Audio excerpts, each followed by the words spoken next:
makna inkishaf, ya, terbuka lebar ba Allah Subhanahu wa taala atas segala sesuatu.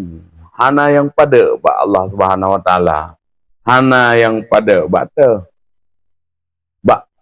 Bak sama, bak pendengaran Allah, hana musapu pi yang pada.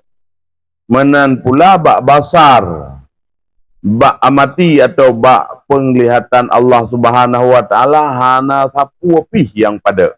Yang gekun inkishaf, terbuka ba Allah Subhanahu wa taala. Artinya terbuka ba pendengaran Allah Subhanahu wa taala, hana yang pada.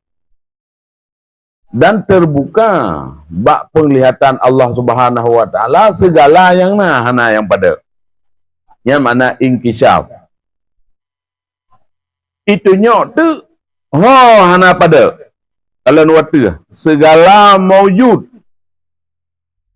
Hana yang pada bak segala yang ubena makhluk yang nyo la batat kaya batai menyababih takun, iaitu makhluk ulwi, makhluk langit dan para malaikat segala-galanya, arah kursi lah kalam, yang hana musapu yang pada Allah Subhanahu wa taala.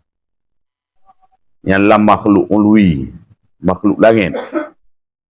Dan lam makhluk sufli, lam makhluk bawahnya, artinya terhitung dari bumi sampai seterusnya ke bawah. Nyo hana yang pada sapu api. Bak pendengaran Allah Subhanahu wa taala dan bak penglihatan Allah Subhanahu wa taala.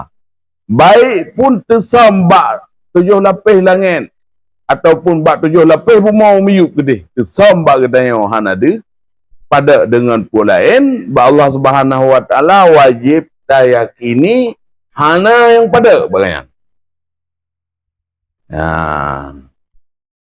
Menyamanan nedengar oleh Allah Subhanahu wa taala segala suara hati yang tertutup oleh perut dan badan. Ya, ditanya suara hati itu handis tak dengar. Ya, cuma tak tepu sagai.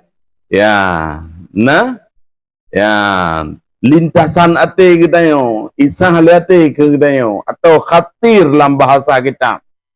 Bisikan hati. Bisikan hati kan paralel kena itu mengle punai indera pendengaran.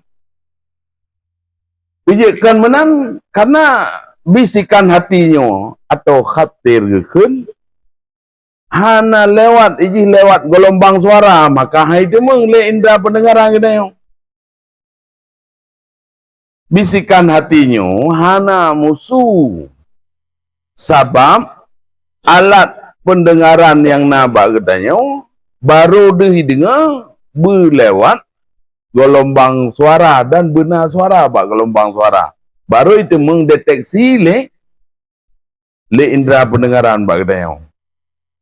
Sedangkan sama Allah Subhanahu wa taala, karena Allah Subhanahu wa taala kena mendengar dengan daun telinga dan lubang telinga dan kena mendengar dengan organ, maka hana menghajat kepada gelombang suara.